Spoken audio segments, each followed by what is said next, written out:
Assalamualaikum warahmatullahi wabarakatuh. Anies Baswedan pernah memperingatkan Prabowo, buang itu Gibran. Kalau enggak, Anda Prabowo akan dibuang oleh rakyat.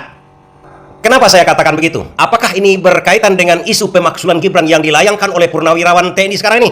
Setelah dia tidak berhasil menyurati ke Presiden, tidak diterge, tidak diindahkan oleh DPR, Purnawirawan TNI melaksanakan prosedur, memajukan dulu kepada DPR. Tapi ini sepertinya dianggap ngilalu oleh DPR kan?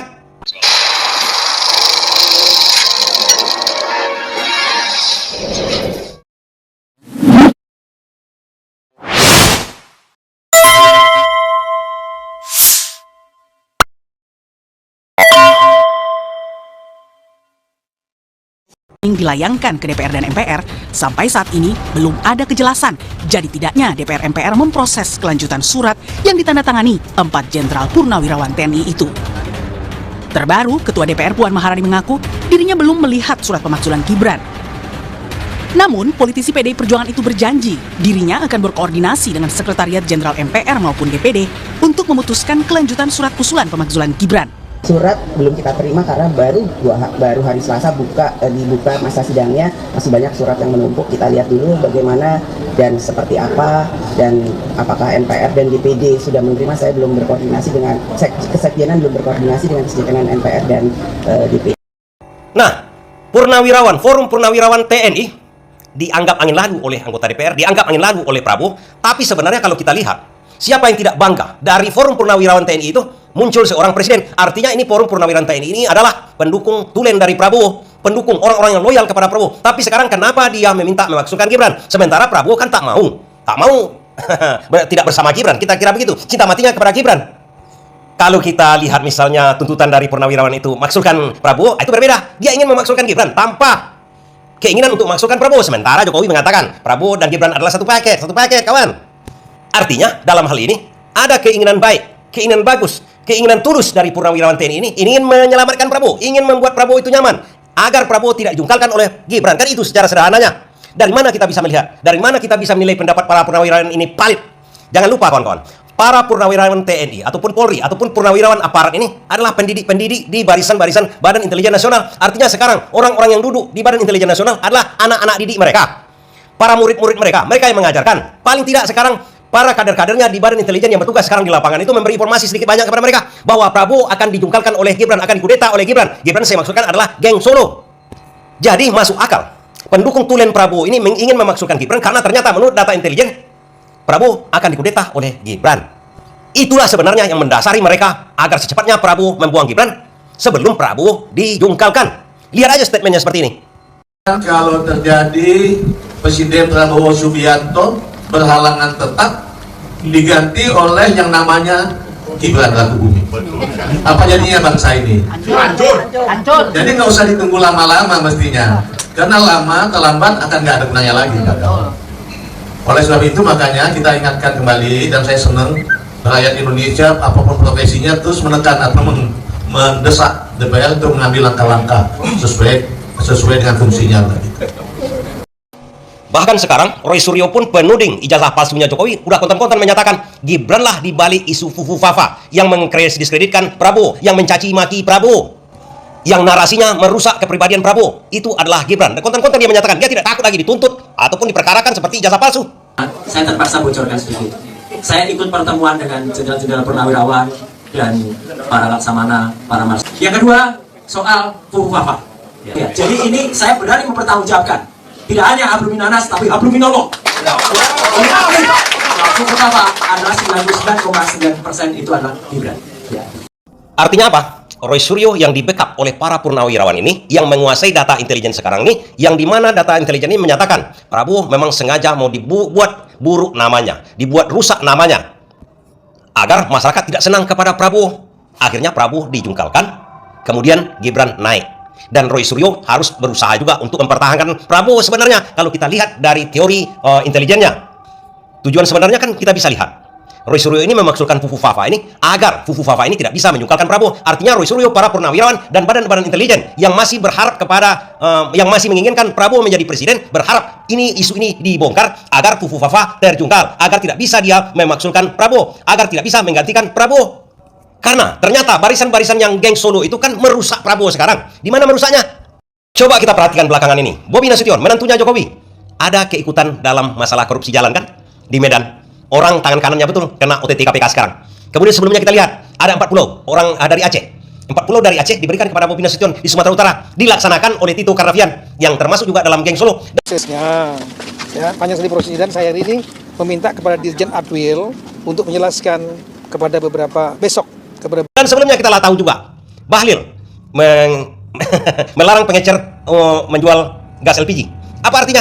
Biar rakyat suntuk kepada Prabowo, biar rakyat emosi kepada Prabowo. Kok begini yang dilakukan oleh menteri-menterinya Prabowo? Kemudian masalah pagar laut, sampai sekarang apa masalahnya? Tak becus diurus oleh barisan di bawah Prabowo. Artinya Prabowo nanti rusak namanya. Pagar laut tak beres. Masa penahanan Kades Kohot Arsin habis pada 24 April lalu.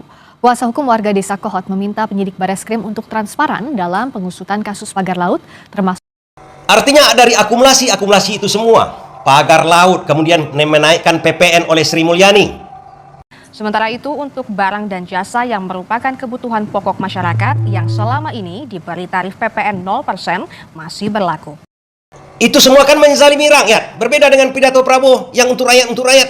Intinya rakyat yang putuskan, rakyat yang menilai. Kalau rakyat tidak suka Prabowo dan Gibran, nggak usah pilih kami, saudara-saudara sekalian. Dan saya tidak takut tidak punya jabatan, Mas Anies.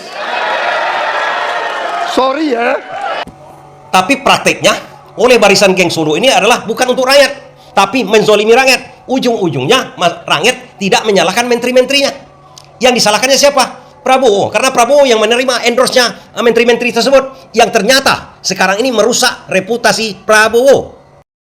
Dan ini bisa kita ambil kesimpulan bahwa niat baik dari Purnawirawan ini adalah untuk mendukung Prabowo, untuk mengekalkan jabatan Prabowo sampai 2029 dengan keinginan mereka menjungkirkan Gibran, karena ternyata Gibran dengan gengnya ini ingin menjungkalkan Prabowo, termasuk Roy Suryo yang di backup oleh para Purnawirawan. Para Purnawirawan ini kenapa dia tahu? Karena di mereka punya murid-murid di Badan Intelijen Nasional sekarang. Semua Badan Intelijen itu mengatakan kepada mereka, Prabowo akan dimakzulkan oleh Gibran. Sebelumnya harus ada cara lain, harus ada cara-cara tertentu untuk membuang Gibran dari Prabowo. Dan ini sudah pernah dikatakan oleh Anies Baswedan, sudah pernah diingatkan oleh Anies Baswedan. Hanya Prabowo saja yang bebal. Kapan, dari mana? Nah, di sini. Menghasut dan menyesatkan rakyat. Itu etik yang tertinggi, Saudara Profesor Anies Baswedan. Itu etik yang tertinggi. Kebersihan jiwa, kejujuran, kesetiaan kepada rakyat. Sekali lagi, jangan karena ambisi pribadi kita menyesatkan rakyat, kita menghasut rakyat, kita membahayakan pertahanan keamanan rakyat. Kasihan prajurit. Karena kita semua menyaksikan ketika ada pelanggaran etika dan Bapak tetap jalan terus dengan cawapres yang melanggar etika. Artinya ada kompromi atas standar etika. Standar etika ini fakta. Ini fakta. Dan kemudian dalam pidato Bapak mengolok-olok tentang pentingnya etika. Saya tidak tega untuk mengulanginya. Jadi di mana masalahnya? Nah, saudara bicara etik-etik, ya kan? Saya tuh keberatan karena saya menilai, maaf ya, karena Anda desak saya terus saja saya menilai Anda tidak pantas bicara soal etik. Itu saja. Saya merasa bahwa Anda itu posturing, ya. Anda tuh menyesatkan. Itu aja, ya. Saya boleh berpendapat kan?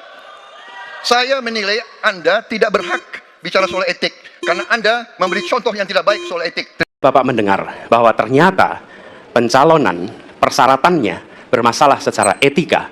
Pertanyaan saya, apa perasaan Bapak ketika mendengar bahwa ada pelanggaran etika di situ? Dari segi hukum tidak ada masalah. Masalah yang dianggap pelanggaran etika sudah diambil tindakan dan keputusan, ya, waktu itu oleh pihak yang diberi wewenang. Kemudian sudah ada tindakan, dan tindakan pun itu masih diperdebatkan karena yang bersangkutan masih memproses. Tetapi intinya adalah bahwa keputusan itu final dan tidak dapat dirubah. Ya, saya laksanakan, ya.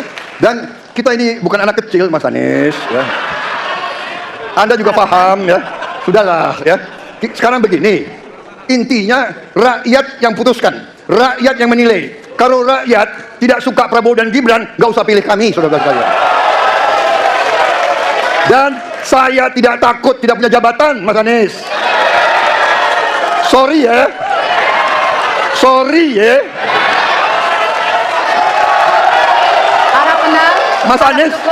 Mas Anies, saya tidak punya apa-apa. Saya sudah siap mati untuk negara ini. fenomena ordal ini menyebalkan. Di seluruh Indonesia kita menghadapi fenomena ordal. Mau ikut kesebelasan ada ordalnya. Mau masuk jadi guru ordal. Mau daftar sekolah ada ordal. Mau dapat tiket untuk konser ada ordal. Ada ordal di mana-mana yang membuat meritokratik nggak berjalan. Yang membuat etika luntur. Dan ketika fenomena ordal itu bukan hanya di masyarakat, tapi di proses yang paling puncak terjadi ordal, maka rakyat kebanyakan, dan ini saya rasakan beberapa waktu yang lalu, beberapa orang guru berjumpa dengan saya dan mereka mengatakan, Pak, di tempat kami pengangkatan guru-guru itu mendasarkan ordal. Kalau tidak ada ordal, nggak bisa jadi guru, nggak bisa diangkat. Lalu apa jawabannya? Atasan saya bilang, wong yang di Jakarta aja pakai ordal, kenapa kita di bawah tidak boleh pakai ordal? Negeri ini rusak apabila tatanan itu hilang. Ya. Jadi tidak salah lagi. Kalau seandainya Prabowo ini dijungkalkan oleh Gibran nanti di tengah jalan, Anies sudah memperingatkan. Dan gejala itu kan sudah dilihat oleh para purnawirawan ini. Makanya mereka meminta Gibran itu dimaksulkan. Dan kayaknya mungkin diganti dengan Anies Baswedan saja keinginan purnawirawan. Karena Anies Baswedan sudah mendeteksinya dari awal. Itu kan menurut perasaan kita. Kan lebih bagus Prabowo, kemudian Anies menjadi wapresnya. Biar negara ini lebih mantap gitu kan.